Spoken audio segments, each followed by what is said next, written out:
আমন্ত্রণ যমুনা টেলিভিশনের বিশেষ আয়োজন নির্বাচনের বাংলাদেশে। আপনাদের সঙ্গে আছি আমি ইশরাত জাহান। শুরুতেই জানাবো শিরোনামগুলো।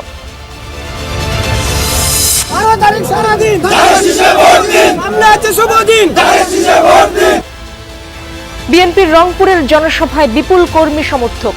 আবু সাইদের কবর জিয়ারত শেষে যোগ দেবেন তারেক রহমান। ক্ষমতায় গেলে স্বাস্থ্য ও শিক্ষায় গুরুত্ব দেওয়া হবে বললেন জুবাইদা। শিশু কিশোররা পাবে খেলাধুলার স্বাদ এবং এইভাবে তারা স্বাস্থ্যে, শিক্ষায়, ক্রীড়ায় এগিয়ে যাবে।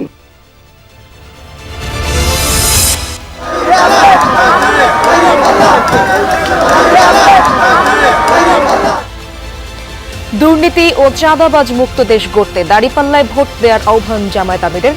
ফেনী, নোয়াখালী, লক্ষ্মীপুরের পর কুমিল্লার ডাক্তার শফিকুর।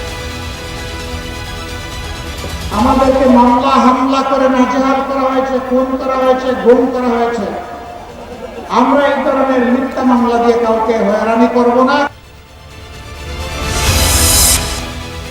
ছুটির দিনে সারা দেশে প্রার্থীদের জমজমাট প্রচারণা। এলাকার উন্নয়ন সহ নানা প্রতিশ্রুতি দিয়ে ভোট প্রার্থনা।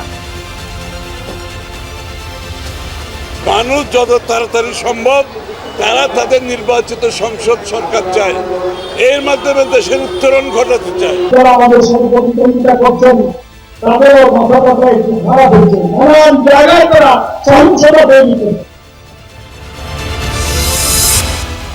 শেরপুরের সংঘর্ষে জামায়াত নেতা নিহতের ঘটনায় কোনো মামলা হয়নি। এলাকা থমথমে।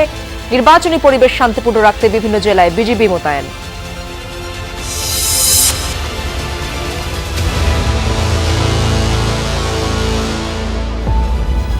এতক্ষণ শিরোনামগুলো দেখছিলেন। পুরো সময় জুড়ে আপনাদের সাথে থাকবো আমি ইশরাত জাহান। এবার বিস্তারিত খবর জানাবো।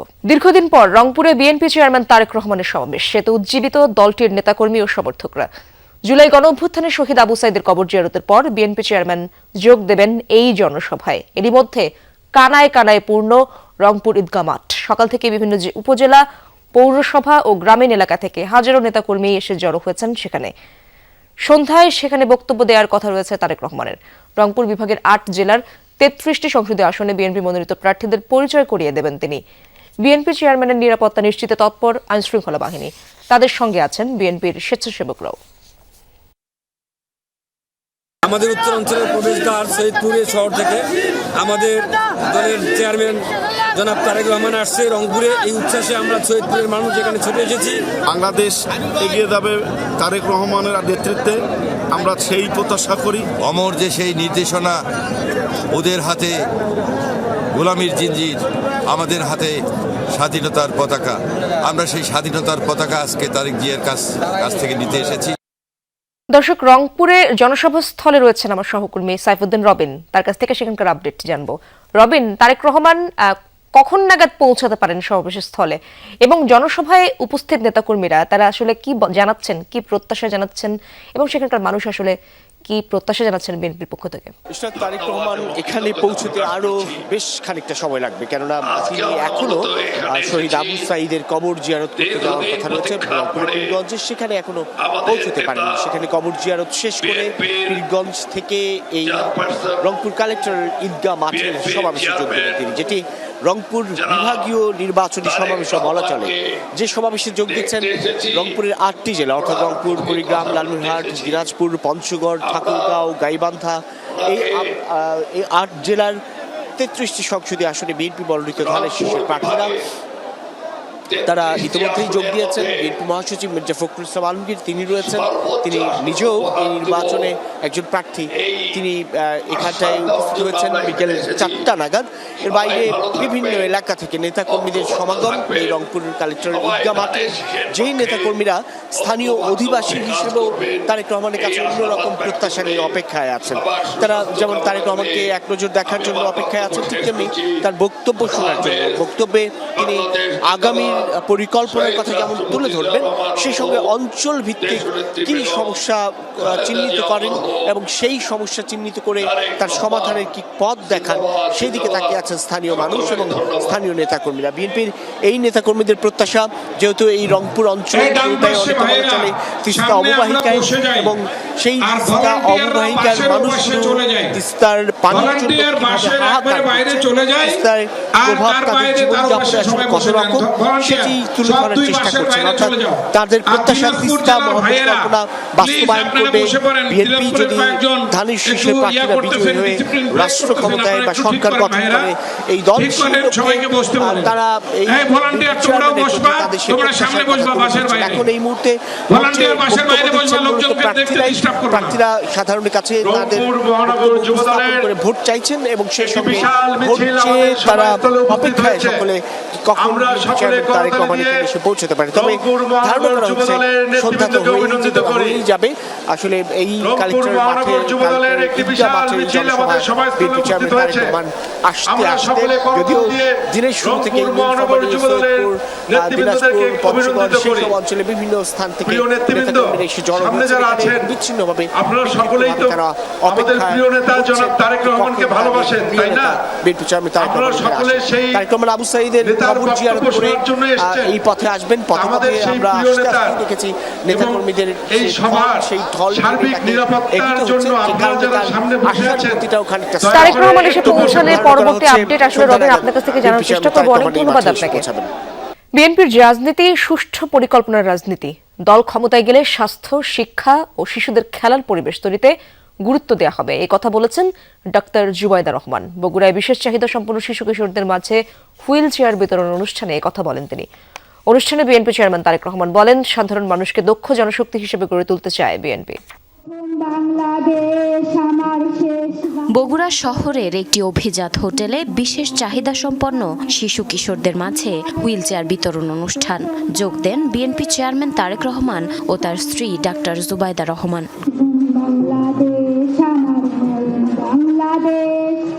অনুষ্ঠানে ডাক্তার জুবাইদা রহমান সুযোগ্য নাগরিক হিসেবে শিশুদের গড়ে তোলার প্রতি জোর দেন। একই সাথে তিনি বিশেষ চাহিদা সম্পন্ন শিশুদের দেন অনুপ্রেরণা। বলেন, শিশুদের নিয়ে বিএনপির সুষ্ঠু ভবিষ্যৎ পরিকল্পনা রয়েছে। আমরা বিশ্বাস করি যে শিশুরাই জাতির ভবিষ্যৎ। আজকের শিশু হবে আগামী দিনের দেশ গড়ার মহান সৈনিক। জুবাইদা রহমান আরও বলেন, বিএনপির রাজনীতি সুষ্ঠু পরিকল্পনার রাজনীতি। দল ক্ষমতায় গেলে স্বাস্থ্য, শিক্ষা ও শিশুদের খেলার পরিবেশ তৈরিতে গুরুত্ব দেওয়া হবে। আমাদের পরিকল্পনায় আছে বিভিন্ন জেলায় ক্রীড়া প্রতিষ্ঠান গড়ে তোলা, যার মাধ্যমে সমস্ত শিশু কিশোররা পাবে খেলাধুলার স্বাদ এবং এইভাবে তারা স্বাস্থ্যে, শিক্ষায়, ক্রীড়ায় এগিয়ে যাবে। অনুষ্ঠানে তারেক রহমান বলেন, সাধারণ মানুষকে দক্ষ জনশক্তি হিসেবে গড়ে তুলতে চায় বিএনপি। তিনি বলেন, সামাজিক, রাজনৈতিক, রাষ্ট্রীয়ভাবে বিশেষ চাহিদা সম্পন্ন ব্যক্তিদের পরিচর্যা করতে হবে, তাহলেই নিজেদের পরিপূর্ণভাবে বিকশিত করতে পারবেন তারা। আজকের পর থেকে আগামী দিনগুলোতে এই ধরনের মানুষ যারা আছে, প্রতিবন্ধী মানুষ যারা আছে, আমাদের আশেপাশে যারা আছে, আমরা যে যার অবস্থান থেকে যতটুকু সম্ভব তাদের পাশে এসে দাঁড়াই, তাদেরকে আমরা সহযোগিতা করি। এটাই হোক আজকের দিনের শপথ। দুপুরের পর মহস্থানগড়ে শাহ সুলতানের মাজার জিয়ারত করেন বিএনপি চেয়ারম্যান তারেক রহমান।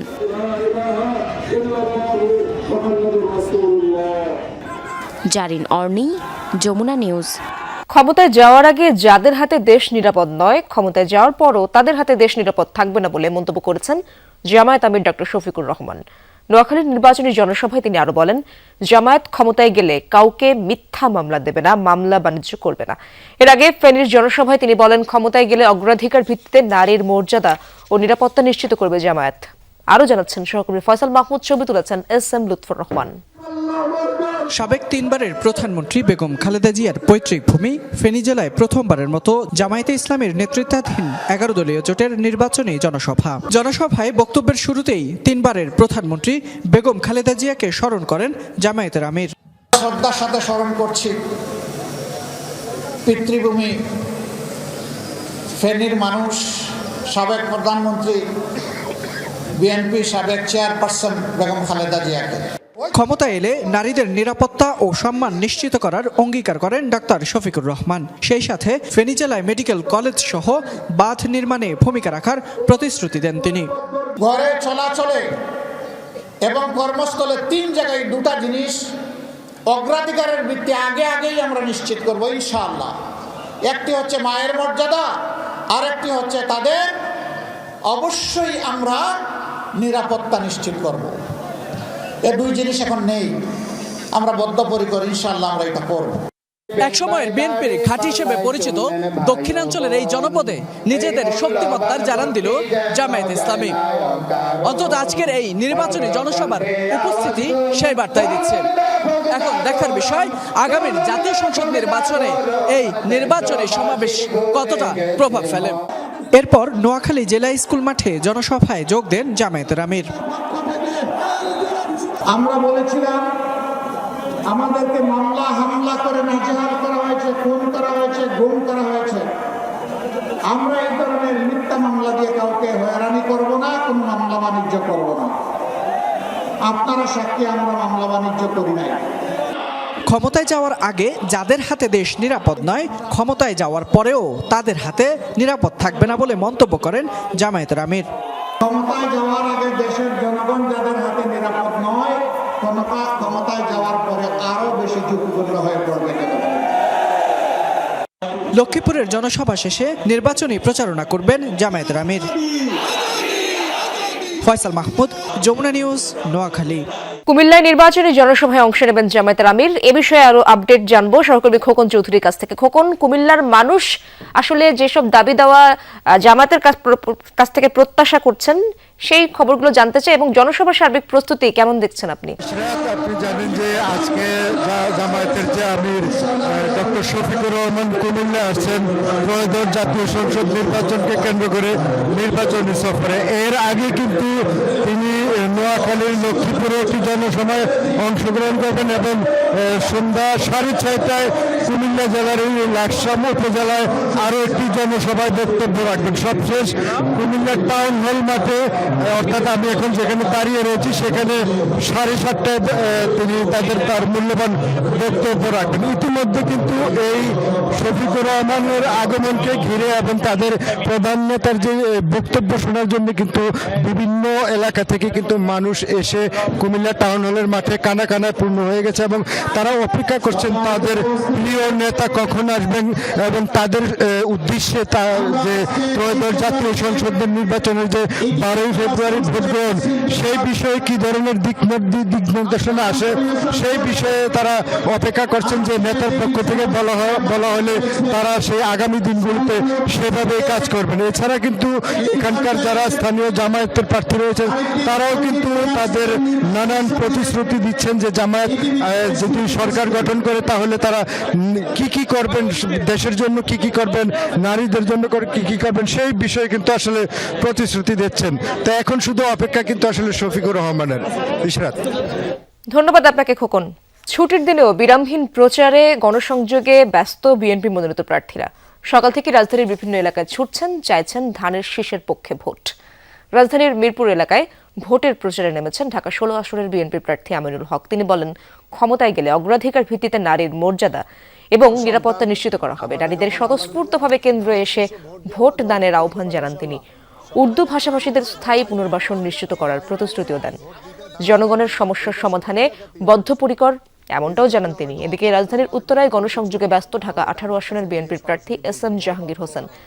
তিনি বলেন, গত 17 বছর মানুষ ভোটই দিতে পারেননি, তাই মানুষের কাছ থেকে বেশ ভালো সাড়া মিলছে। নারীদের নিরাপত্তার জন্য ইতিমধ্যে প্রত্যেকটি ভোট কেন্দ্রেই ভোটারদের স্বতঃস্ফূর্ত অংশগ্রহণ আমরা ইনশাল্লাহ নিশ্চিত করতে পারবো। আমরা যদি সরকার গঠন করতে পারি, সবার আগে এই উর্দুভাষীদেরকে আমরা স্থায়ী পুনর্বাসন নিশ্চিত করব ইনশাল্লাহ। আর আজকে যে ভোটাধিকারটা প্রতিষ্ঠিত হতে যাচ্ছে সেটাও কিন্তু এই জনগণের ব্যাপক একটা অবদান আছে। আমরা যারা রাজনীতি করি, রাজনৈতিক কর্মী হিসেবে আমরা যেমন ভোটাধিকারের জন্য যুদ্ধ করেছি, জনগণ আমাদের সাড়া দিয়েছে। আসন্ন জাতীয় সংসদ নির্বাচনে সুষ্ঠু ভোট হওয়া নিয়ে শঙ্কা প্রকাশ করেছেন জাতীয় নাগরিক পার্টি এনসিপির আহ্বায়ক নাহিদ ইসলাম। সকালে ঢাকা 11 আসনের আফতাবনগরে গণসংযোগে এই মন্তব্য করেছেন 11 দলীয় জোট মনোনীত প্রার্থী। তিনি নির্বাচিত হলে কেমন বাংলাদেশ গড়বেন ভোটারদের জানান সেই কথাও। গণভোটে হ্যাঁ পক্ষে রায় দিলে দেশে কি পরিবর্তন হবে সেই ধারণাও দেন তিনি। তবে ভোট সুষ্ঠু হওয়া নিয়ে শঙ্কা প্রকাশ করার পাশাপাশি অভিযোগ করেন নাহিদ ইসলাম। জানান, বড় একটি রাজনৈতিক দল আচরণবিধি ভঙ্গ করছে। নির্বাচন কমিশন এবং পুলিশের ভূমিকায় সন্তুষ্ট নন তিনি, তবে ভোটাররা তার পাশে থাকার আশ্বাস দিয়েছেন বলে জানান নাহিদ ইসলাম।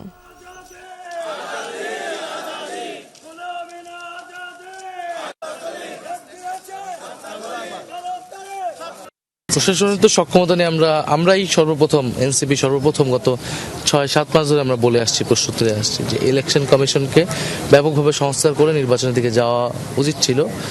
একটি দলের পক্ষ থেকে যদি নির্বাচনের ব্যাপক চাপ থাকার কারণে কিন্তু কোনো ধরনের সংস্কারগুলো সব এড়িয়ে ইলেকশনের দিকে যাওয়া হয়েছে। ৭১-এ এই দেশ স্বাধীন হয়েছে, আর আমাদেরকে 24-এ তারা নতুনভাবে আবার আমাদের দেশে গণতন্ত্র ফিরিয়ে দেওয়ার আন্দোলনে তারা হলো অগ্রনায়ক। দেশের মানুষ এখন একটা পরিবর্তন চায়, তো সেই পরিবর্তনটা এই জুলাই নায়কদের মাধ্যমেই এই দেশের মানুষ প্রত্যাশা করে।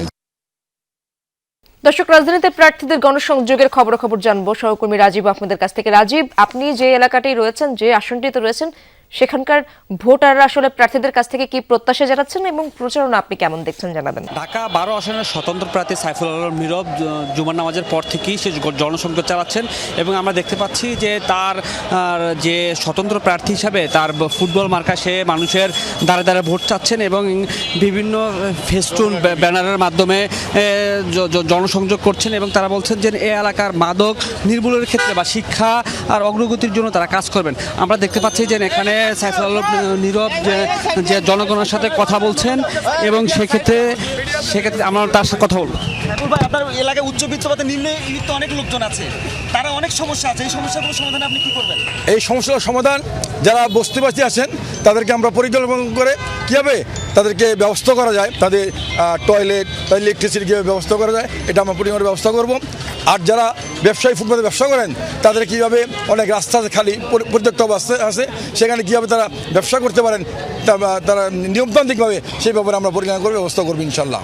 আমরা কুনিবারের মতো অনেক এলাকায় দেখেছি যেখানে মাদকের সমস্যা রয়েছে এবং চাঁদাবাজি। শুধু কুনিপাড়া নয়, এইটা যেখানে দাঁড়িয়ে আছেন এর পিছনে এই এলাকায় আমবাগান সহ এই এলাকায় সর্বস্তরে আজকে এই ঢাকা ভারতে মাদকের ব্যবসা, জমজম মাদকের ব্যবসা। আমি বিশ্বাস করে যারাই মাদকের ব্যবসা করেন না কেন, আল্লাহ পাক আমাকে কবুল করেন, মাদক চিরতরের জন্য ঢাকা ভারত থেকে আমি উৎখাত করবো ইনশাল্লাহ। এবং সন্ত্রাস চাঁদাবাজি যারা করেন তারা কোনো দলের লোক নয়, যারা দলের নাম ভাঙিয়ে ব্যক্তির নাম ভাঙিয়ে যারাই সন্ত্রাস করছেন, চাঁদাবাজি করছেন, তাদেরকে এই ঢাকা ভারত থেকে ইনশাল্লাহ চিরতরের জন্য উৎখাত করবো। আমরা শুনছেন যে আসলে ঢাকা 12 আসনের প্রার্থী তার নির্বাচনের তার প্রতিশ্রুতি দিচ্ছেন এবং সে যে এলাকা থেকে মাদক নির্মূল করে এবং সমাজ থেকে মাদক নির্মূল করবেন এরকমই প্রতিশ্রুতি দিয়ে সে তার প্রচারণা চালাচ্ছেন এবং সে বিজয় বলে নিজেকে আশা ব্যক্ত করেছেন। রাজীব, ধন্যবাদ আপনাকে। দর্শক, রাজধানীর মিরপুরের পল্লবী এলাকার নির্বাচনী প্রচারণার খবরাখবর জানবো। ঢাকা 16 আসনের জামায়াতের প্রার্থী সেখানে প্রচারণা চালাচ্ছেন, আমার সহকর্মী রেদওয়ান আহমেদ সেখানে রয়েছেন। রেদওয়ান, জানাবেন প্রচারণা আপনি কেমন দেখছেন এবং সেই আসনের প্রার্থীরা আসলে কি কি আশ্বাস দিচ্ছেন ভোটারদের? মূলত আসর নামাজের পর থেকেই কিন্তু ঢাকা 16 আসনের যে দাঁড়িপাল্লার মনোনীত প্রার্থী আব্দুল বাতেন, অবসরপ্রাপ্ত কর্নেল, তিনি কিন্তু প্রচারণায় নেমেছেন এবং সরাসরি যদি দেখাতে চাই যে তিনি কিন্তু এখানকার স্থানীয় যারা ভোটার রয়েছেন তাদের সাথে কথাবার্তা বলছেন, তাদের সাথে আলাপচারিতা করছেন এবং সেই সাথে কিন্তু তাদের আশ্বাস এবং প্রতিশ্রুতিগুলো তিনি দিয়ে যাচ্ছেন। এবং দেখতে পাচ্ছেন যে মিরপুর, পল্লবী এবং রূপনগর এই এলাকাগুলো মিলে এই ঢাকা 16 আসন, এই আসনে বিএনপি মনোনীত প্রার্থী আমিনুল ইসলামও তার সাথে প্রতিদ্বন্দ্বিতা করছেন এবং এরই মধ্যে কিন্তু প্রচারণা বেশ জমে উঠেছে বলা যায়। আমরা একটু চেষ্টা করব এই আসনের প্রার্থীর সাথে কথা বলার জন্য। অনেকক্ষণ ধরেই তো প্রচারণা চালাচ্ছেন, দাঁড়ে দাঁড়ে গিয়েছেন ভোটারদের, কেমন প্রতিশ্রুতি দিচ্ছেন কিংবা তাদের প্রত্যাশা কি? না, প্রতিশ্রুতি বলতে মিরপুরের তো কিছু সমস্যা আছে, এটা এখানে অনেক নিম্নবিত্ত লোকের বাস, বিশেষ করে ভালো শিক্ষা প্রতিষ্ঠান নাই, তারপরে সরকারি হাসপাতাল নাই, রাস্তাঘাট ভাঙাচুরা আছে, ড্রেন কিছু খারাপ, এগুলো মেরামত করতে হবে। আর সামগ্রিকভাবে যে আইনশৃঙ্খলা পরিস্থিতি সেটার অনেক উন্নয়নের সুযোগ আছে। মানুষের কাছে এইসব বলতেছি, তারাও এগুলোই চায় যে তারা শান্তিতে বসবাস করতে চায়। তো শান্তিতে বসবাসের জন্য যেসব বিষয় দরকার সেগুলোর কথাই মানুষ বলে, আমরাও মনে করি এগুলো করা সম্ভব।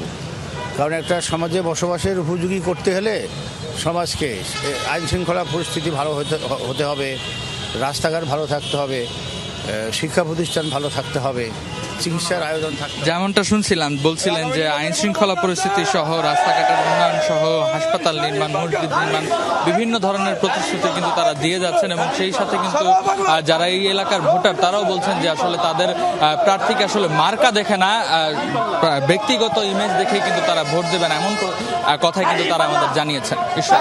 ধন্যবাদ আপনাকে রেদওয়ান। আসন্ন জাতীয় সংসদ নির্বাচন ঘিরে দেশ জুড়ে চলছে প্রার্থীদের প্রচার ও গণসংযোগ। ছুটির দিনে সকাল থেকেই কর্মী সমর্থকদের নিয়ে নিজ নিজ নির্বাচনী এলাকা চষে বেড়াচ্ছেন প্রার্থীরা। এলাকার উন্নয়নের পাশাপাশি নতুন বাংলাদেশ বিনির্মাণের প্রতিশ্রুতি দিচ্ছেন তারা। নবম দিনের নির্বাচনী প্রচারে কক্সবাজারের পেকুয়ায় হিন্দু, বৌদ্ধ ও রাখাইন সম্প্রদায়ের ভোটারদের সাথে মতবিনিময় করেন এক আসনের বিএনপি প্রার্থী সালাউদ্দিন আহমদ। এ সময় তিনি অভিযোগ করেন, আদর্শহীন একটি দল মানুষকে ভোটের বিনিময়ে জান্নাতে যাওয়ার মিথ্যা প্রতিশ্রুতি দিচ্ছে। যাদের পরিকল্পনা নাই, যাদের নীতি নাই, যাদের আদর্শ নাই, যাদের কর্মসূচি নাই, তারা শুধু বলছে যে ওই মাথায় ভোট দিলে স্বর্গে যাবে, জান্নাতে যাবে।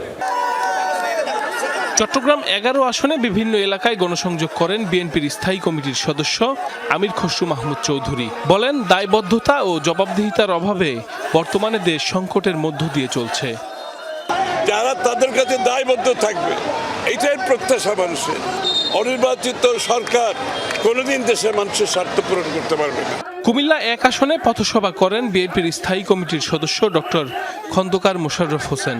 সমৃদ্ধ দেশ গড়তে ধানের শীষে ভোট দেওয়ার আহ্বান জানান তিনি। কুমিল্লা 10 আসনে বিভিন্ন এলাকায় গণসংযোগ করেন বিএনপি প্রার্থী মোবাশ্বের আলম ভূঁইয়া। এ সময় তার সাথে ছিলেন দলের স্থানীয় নেতাকর্মীরা। কিন্তু বেঁকে আছে, কেটে শুধু এখন গোলা করতে পারলেই হবে, ইনশাআল্লাহ। কান দিবেন না। ব্রাহ্মণবাড়িয়া 6 আসনে 11 দলীয় জোট সমর্থিত প্রার্থীর নির্বাচনী প্রচারে অংশ নেন জামায়াতের সেক্রেটারি জেনারেল মিয়া গোলাম পরোয়ার। এ সময় তিনি বলেন, শেরপুরের সংঘর্ষে জামাত নেতার মৃত্যুর ঘটনায় যথাযথ ব্যবস্থা না নেওয়া হলে নির্বাচন প্রশ্নবিদ্ধ হবে। শেরপুরে আমাদের জামাত ইসলামী নেতাকে হত্যা করা হয়েছে, বিএনপির সন্ত্রাসীরা তার উপরে নিষ্ঠুরভাবে হামলা করে জাতীয় নির্বাচনের প্রকাশ্য প্রচারণের প্রথম হত্যাকাণ্ডের বিচার সরকারকে করতে হবে। কুমিল্লা 4 আসনের দেবিদ্বারে নির্বাচনী প্রচার চালান 11 দলীয় জোটের প্রার্থী হাসনাত আব্দুল্লাহ। ভোটারদের শাপলা কলি মার্কায় ভোট দেওয়ার আহ্বান জানান তিনি। নির্বাচনের আগে আপনি আমার জন্য থাকতে হবে, চাইলে নির্বাচনের পরে আমি আপনার জন্য করতে পারবো। নেতাকর্মীদের নিয়ে নাটোর সদরের বিভিন্ন এলাকায় গণসংযোগ করেন বিএনপি প্রার্থী রুহুল কুদ্দুস তালুকদার দুলু। ভবিষ্যৎ পরিকল্পনা তুলে ধরে ভোটারদের সমর্থন চান তিনি। বরগুনা 2 আসনে দিনভর প্রচার চালান বিএনপি প্রার্থী নুরুল ইসলাম মনি। সিরাজগঞ্জ 4 আসনে বিভিন্ন প্রতিশ্রুতি দিয়ে ভোটারদের দ্বারে দ্বারে যাচ্ছেন জামায়াতের প্রার্থী রফিকুল ইসলাম খান। ব্রাহ্মণবাড়িয়া 5 আসনে নির্বাচনী জনসভায় অংশ নেন বিএনপি প্রার্থী অ্যাডভোকেট আব্দুল মান্নান। খুলনা 2 আসনে জামায়াতের প্রার্থী শেখ জাহাঙ্গীর হোসাইন হেলাল গণসংযোগের সময় অভিযোগ করেন, বিভিন্ন জায়গায় তার কর্মী সমর্থকদের বাধা দিচ্ছে একটি গোষ্ঠী। খুলনা 3 আসনে বিভিন্ন এলাকায় প্রচার চালান ধানের শীষের প্রার্থী রকিবুল ইসলাম বকুল। নেতাকর্মীদের নিয়ে দিনভর গণসংযোগ করেন খুলনা 4 আসনের বিএনপি প্রার্থী আজিজুল বারী হেলাল। ঝিনাইদহ 4 আসনে কর্মী সমর্থকদের নিয়ে প্রচার চালান ধানের শীষের প্রার্থী রাশেদ খান। একই আসনে গণসংযোগে ব্যস্ত সময় কাটছে স্বতন্ত্র প্রার্থী সাইফুল ইসলাম ফিরোজের। এছাড়া বিভিন্ন আসনের প্রার্থীরা এলাকার উন্নয়ন সহ নানা প্রতিশ্রুতি দিয়ে ভোটারদের মন জয়ের চেষ্টা করছেন। সাইফ আহমেদ, যমুনা নিউজ। দর্শক, সিলেটের প্রচারণার খবরাখবর জানবো সহকর্মী মাহবুবুর রহমান রিপনের কাছ থেকে। রিপন, জানাবেন সিলেটের আর্থসামাজিক অবস্থার উন্নয়নের ক্ষেত্রে আসলে প্রার্থীরা ভোটারদের কি আশ্বাস দিচ্ছেন, ভোটারদের মন জয়ে কি প্রতিশ্রুতি দিচ্ছেন তারা? ইশরাত ঠিকই বলেছেন, এই বিষয়টি আমরা জেনে নেব। আমরা এই মুহূর্তে আছি সিলেট 3 আসনে, যেখানে ফেঞ্চুগঞ্জ, দক্ষিণ সুরমা এবং বালাগঞ্জ উপজেলা নিয়ে এই আসনটি, এবং এই আসনে সকাল থেকেই ফেঞ্চুগঞ্জে প্রচারণা চালাচ্ছেন বিএনপি মনোনীত প্রার্থী মোহাম্মদ আব্দুল মালিক। আমরা দেখছিলাম যে বিভিন্ন স্থানে তিনি প্রচারণা করছেন। আমরা একটু ওনার কাছ থেকে জেনে নিব যে এই প্রচারণায় ভোটারদের আসলে কি ধরনের প্রতিশ্রুতি দিচ্ছেন, বিশেষ করে আর্থ সামাজিক উন্নয়নে কি করবেন আপনারা বিজয়ী হলে? ধন্যবাদ আপনাকে। আসসালামু আলাইকুম। আমরা আমরা প্রত্যেকটা ভোটারের কাছে যাচ্ছি। একটা হচ্ছে যে আমাদের তারেক রহমান আমাদের চেয়ারম্যান, উনি 31 দফা কর্মসূচি জাতির উদ্দেশ্যে ঘোষণা দিয়েছেন। বিএনপি পাওয়ারে আসলে আমরা কি করব দেশের মানুষের জন্য। তো এর মধ্যে আমরা যেটা হাইলাইট করছি, যারা এইটা ফ্যামিলি কার্ড, প্রত্যেকটা ফ্যামিলিকে প্রতি মাসে সরকার 2,500 টাকা করে দিবে বিএনপি ক্ষমতা আসলে, যে কারণে মারা তাদের বাচ্চাদের একটা সাপোর্ট দিতে পারবে। বা অনেক সময় মাদের হাত খালি থাকলে যখন বাচ্চারা চাইলে একটা চকলেট কিনে দিবে। সেক্ষেত্রে কেমন সাড়া পাচ্ছেন? এটা ওয়ান্ডারফুল। এবং এই যে কৃষকের জন্য আমরা যেটা মানে পাবলিক, এই যে এখন আমি ওই যে আপনার ইয়েতে গেলাম বেলকোনা, মানে স্বতঃস্ফূর্তভাবে মানুষের সারা, মানিককোনাতে সারা, আজকে ফেঞ্চুগঞ্জে সারা দিন ধরে, মানে মানুষের সবচেয়ে বড় জিনিস তারা একটা আস্থার জায়গা পেয়েছে, বিশ্বাসের জায়গা চেয়েছে। বিকজ এটা বাংলাদেশের স্বাধীনতার ঘোষক শহীদ জিয়া এই দেশের মাল্টিপার্টি ডেমোক্রেসি দিয়েছেন। Begum Khaleda Zia mother of democracy, এই দেশের প্রথম মহিলা প্রধানমন্ত্রী। এবং এখন এতদিন মানুষ একটু ফ্রাস্ট্রেশন ছিল যে গত 15 বছর আমরা ভোট দিতে পারিনি। ইয়াং ভোটাররা তারা ভোট দিবে, এটা একটা আনন্দ ফুর্তি করছে তারা। পরিবেশ কেমন দেখছেন, ভোটের পরিবেশ? ভোটের পরিবেশটা একটা গোষ্ঠী, এরা বিভিন্নভাবে জান্নাতের টিকিট বিক্রি করছে, এটা কিনা বেচা হচ্ছে, বিকাশ নাম্বার নেওয়া হচ্ছে। শুনছিলেন যে কেমন প্রতিশ্রুতি দিচ্ছেন, নির্বাচনের পরিবেশ নিয়েও কথা বললেন তিনি। অনেক ধন্যবাদ আপনাকে রিপন। বরিশালে যেতে চাই, বরিশালের প্রচারণার খবর জানবো সহকর্মী কাউসার হোসেনের কাছ থেকে। কাউসার, ধান নদী ও খাল এই তিনে বরিশালের উন্নয়নে আসলে প্রার্থীরা কি প্রতিশ্রুতি দিচ্ছেন ভোটারদের, এবং প্রার্থীরা কি আচরণবিধি লঙ্ঘন করছেন, কোনো তথ্য কি আপনার কাছে রয়েছে?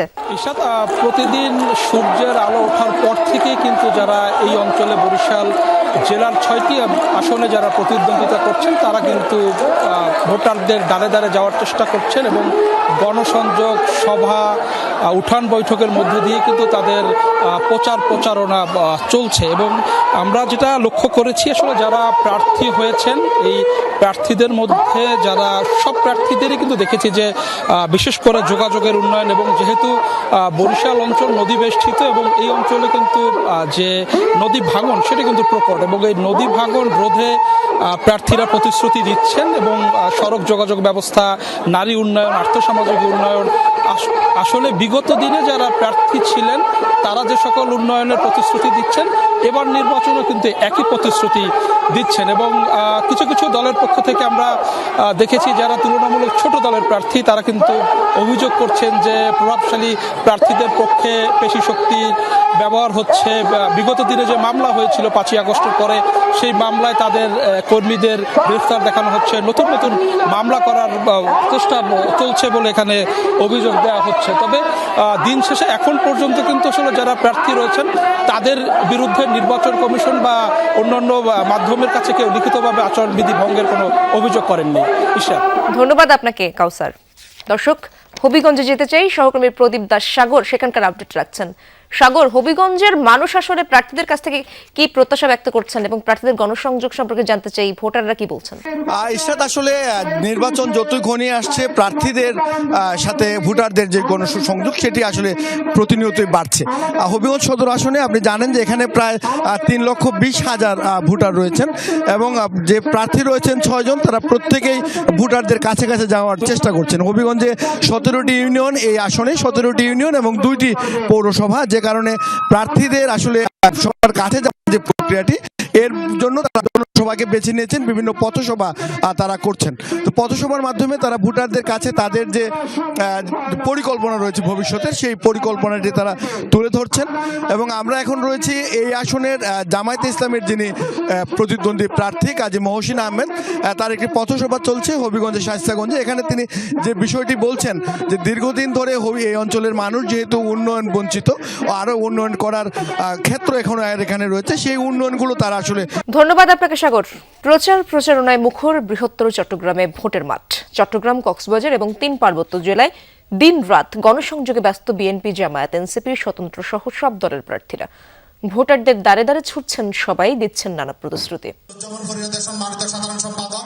রাউজানে ব্যাপক গণসংযোগ, পথসভা সহ দিনরাত প্রচারণা চালাচ্ছেন চট্টগ্রাম 6 আসনে বিএনপির প্রার্থী গিয়াসউদ্দিন কাদের চৌধুরী। শুক্রবার বিকেলে গহিরায় সনাতন ধর্মাবলম্বী ও নেতাকর্মীদের সাথে উঠোন বৈঠক করেন তিনি। রাউজানের পরিকল্পিত উন্নয়ন, সহিংসতা দূর করে সম্প্রীতি প্রতিষ্ঠা এবং সাধারণ মানুষের প্রত্যাশা পূরণ সহ নির্বাচনী অঙ্গীকার তুলে ধরেন গিয়াসউদ্দিন কাদের চৌধুরী। আদর্শিকভাবে বিশ্বাস করি, আমরা মনে করি যার যার ধর্ম তার তার, আমরা কিন্তু একই ছায়াতলে বসবাস করি, আমরা একইভাবে থাকব এবং আমাদের সহ অবস্থান অবশ্যই শান্তিপূর্ণ থাকবে।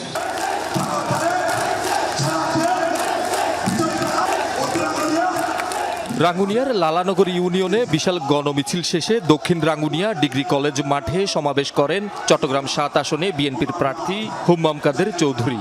বলেন, গত 17 বছরে রাঙ্গুনিয়ার প্রকৃত কোনো উন্নয়ন হয়নি। জয়ী হলে আগামী 5 বছর জনগণের পরামর্শ নিয়ে উন্নয়ন কাজ পরিচালনার ওয়াদা করেন হুম্মাম কাদের চৌধুরী। আপনাদের পাশে থেকে আপনাদের পরামর্শ নিয়ে আপনাদের যেই সমস্যাগুলো আছে সবগুলি সমাধান করার চেষ্টা করব। সকালে বাকুলিয়া ও তার আশপাশের এলাকায় গণসংযোগ করেন চট্টগ্রাম 9 আসনে বিএনপির মনোনীত প্রার্থী আবু সুফিয়ান। জয়ী হলে এলাকার আর্থসামাজিক উন্নয়নে কাজ করার প্রতিশ্রুতি দেন। সন্ত্রাস, মাদক, কিশোর গ্যাং এবং চাঁদাবাজি এগুলা থেকে মানুষ নিস্তার চায় এবং আর যে রাস্তাঘাটের বিষয়, জলাবদ্ধতা, এগুলো থেকে মুক্তি চায়। বোয়ালখালীর বিভিন্ন গ্রামে গ্রামে দিনভর গণসংযোগ করেন চট্টগ্রাম 8 আসনে বিএনপি মনোনীত প্রার্থী এরশাদুল্লাহ, দেন নানা প্রতিশ্রুতি। নিজ নিজ এলাকা চষে বেড়াচ্ছেন জামাতে ইসলামীর প্রার্থীরা। সাতকানিয়া, লোহাগাড়ায় ভোটারদের দ্বারে দ্বারে ছুটছেন চট্টগ্রাম 15 আসনে জামাতের প্রার্থী মাওলানা শাহজাহান চৌধুরী। নির্বাচনী অঙ্গীকার তুলে ধরে দাঁড়িপাল্লায় ভোট চান তিনি। সাতকানিয়া উপজেলায় গণসংযোগ ও পথসভা করেন চট্টগ্রাম 15 আসনে বিএনপি প্রার্থী নাজমুল মোস্তফা আমিন। অন্যান্য দলের প্রার্থীরাও সরব। মোহরা, চাঁদগাঁও, অক্সিজেন এলাকায় গণসংযোগ করে মোমবাতি প্রতীকে ভোট চান চট্টগ্রাম 8 আসনে বৃহত্তর সুন্নি জোটের প্রার্থী সৈয়দ হাসান আহজারি। বাকলিয়ায় ওলামা মাশায়েখ সম্মেলনে যোগ দিয়ে চেয়ার প্রতীকে ভোট চান চট্টগ্রাম 9 আসনে বৃহত্তর সুন্নি জোট সমর্থিত প্রার্থী মাওলানা ওয়াহিদ মুরাদ। আইনের শাসন, ইনসাফ ও ন্যায় ভিত্তিক সমাজ প্রতিষ্ঠার অঙ্গীকার তুলে ধরেন। 3 পার্বত্য জেলাও সরগরম। রাঙ্গামাটি, বান্দরবান ও খাগড়াছড়িতে বিএনপি, জামাত, বিপ্লবী ওয়ার্কার্স পার্টি, ইসলামী আন্দোলন বাংলাদেশ, এনসিপি সহ বিভিন্ন দল এবং স্বতন্ত্র প্রার্থীরা পুরো এলাকা চষে বেড়াচ্ছেন, দিচ্ছেন নানান প্রতিশ্রুতি। কক্সবাজারের 4টি সংসদীয় আসনে বিএনপি, জামাত সহ বিভিন্ন দল ও স্বতন্ত্র প্রার্থীরাও দিনভর গণসংযোগ করেন। জনগণকে আহ্বান জানাবো এই চোখ রাঙানো ভয়ভীতি উপেক্ষা করে সাহসিকতার সাথে কার্যক্রম চালিয়ে যেতে এবং সন্ত্রাসীদেরকে চিহ্নিত করা, প্রতিহত করা। শহীদুল সুমন, যমুনা নিউজ। দর্শক, চট্টগ্রামের নির্বাচনী প্রচারণা খবর জানবো সহকর্মী জোবায়েদ ইবনে শাহাদের কাছ থেকে। জোবায়েদ, চট্টগ্রাম নগরীতে বেশ কয়েকটি সংকট রয়েছে, সেই সংকটগুলো সমাধানে আসলে প্রার্থীরা কি আশ্বাস দিচ্ছেন, তারা যখন ক্ষমতা আসবেন তারা আসলে কি আশ্বাস দিচ্ছেন ভোটারদের, এবং ভোটারদের মধ্যে উচ্ছ্বাস উদ্দীপনা কেমন দেখছেন আপনি? ইশরাত, চট্টগ্রামের 16টি আসন রয়েছে। চট্টগ্রাম মহানগর ছাড়াও যে সকল অন্যান্য উপজেলাগুলো আছে সেইগুলোর আসনেও কিন্তু যারা বিএনপি মনোনীত বা অন্যান্য দলের প্রার্থী তারা কিন্তু তাদের মতো প্রচার প্রচারণা চালাচ্ছেন, প্রার্থীদের আশ্বাস আমরা শুনতে পাচ্ছি। আমরা এই মুহূর্তে আছি চট্টগ্রামের রাউজানে, যে চট্টগ্রাম 6 সংসদীয় আসন, সেখানে বিএনপি মনোনীত প্রার্থী গিয়াসউদ্দিন কাদের চৌধুরীর নির্বাচনী যে মতবিনিময় সভা সেটাতে আমরা এখন আছি, এবং সেখানে বিভিন্ন রকম সমস্যার কথা যারা এখানে উপস্থিত হয়েছেন মতবিনিময় সভায় তারা তুলে ধরছেন। এখানে সনাতন ধর্মাবলম্বীরাও আছেন, নেতাকর্মীরাও আছেন, তাদের দিক থেকে যে সকল বিষয়গুলো আছে খুঁটিনাটি সেগুলো তারা তুলে ধরছেন। এই বিষয়গুলো যাতে রাউজানের যে সমস্যাগুলো, যে সন্ত্রাস, সহিংসতা, চাঁদাবাজি, যে একটা অসাম্প্রদায়িক রাউজান গড়ার যে বিষয়টা, সেই বিষয়গুলো তারা জানিয়েছেন তাদের নির্বাচনে যে প্রার্থী হয়েছেন বিএনপি প্রার্থী তাকে, এবং তিনি এই বিষয়গুলো শুনছেন এবং সেই বিষয়ের সাথে সাথে সেগুলো তিনি নোট করছেন, এবং পাশাপাশি তিনি আরো বলছেন যে এই বিষয়গুলো যাতে সমাধানে সাধারণ মানুষের সহযোগিতা তিনি পান, এমনটা তিনি বলছেন। এবং সাধারণ মানুষের পাশাপাশি যারা নেতৃবৃন্দ আছেন তাদেরকেও তিনি এই জায়গায় সোচ্চার করে দিচ্ছেন যাতে কোনো ধরনের উচ্ছৃঙ্খলতা, সন্ত্রাস, সহিংসতা বা নির্বাচনী প্রচার প্রচারণা যে আচরণবিধি লঙ্ঘন সেগুলো যাতে না হয়, সবকিছু মেনেই এই নির্বাচন যাতে অংশগ্রহণ করা যায়। এটা শুধু এই জায়গায় নয়, চট্টগ্রামের 16টি আসনের প্রত্যেকটি প্রার্থীর মধ্যে আমরা দেখতে পাচ্ছি, এবং আচরণবিধি মানার বিষয়ে বেশ তারা এই জায়গায় জোর দিচ্ছেন। অনেক ধন্যবাদ আপনাকে জুবায়েত। শেরপুরের ঝিনাইগাতীতে বিএনপি জামায়াতের সংঘর্ষে এক জামায়াত নেতা নিহতের ঘটনায় এলাকায় এখনো থমথমে পরিস্থিতি বিরাজ করছে। নিহত শ্রীবর্দী উপজেলা জামায়াতের সেক্রেটারি রেজাউল করিমের দাফন সম্পন্ন হয়েছে বৃহস্পতিবার রাতে। এই ঘটনায় দায়ীদের দ্রুত আইনের আওতায় নিয়ে দৃষ্টান্তমূলক বিচারের দাবি করেছেন নিহতের পরিবার। এদিকে পরিকল্পিত হত্যাকাণ্ড বলছেন স্বজনরা। এই ঘটনার প্রতিবাদে বিকেলে জেলা সদরে বিক্ষোভ করেছে স্থানীয় জামায়াত নেতাকর্মীরা। ত্রয়োদশ জাতীয় সংসদ নির্বাচনের পরিবেশ শান্তিপূর্ণ রাখতে রাজশাহী বিভাগে প্রায় 4000 বিজিবি সদস্য মোতায়েন করা হয়েছে। সকালে সংবাদ সম্মেলনে Rajshahi sector commander colonel Syed Kamal Hossain জানান, বিভাগের 7টি জেলার 37টি আসনে বিজিবির 65টি বেস ক্যাম্প স্থাপন করা হয়েছে। মোতায়েন থাকবে প্রায় 146 প্লাটুন বিজিবি সদস্য।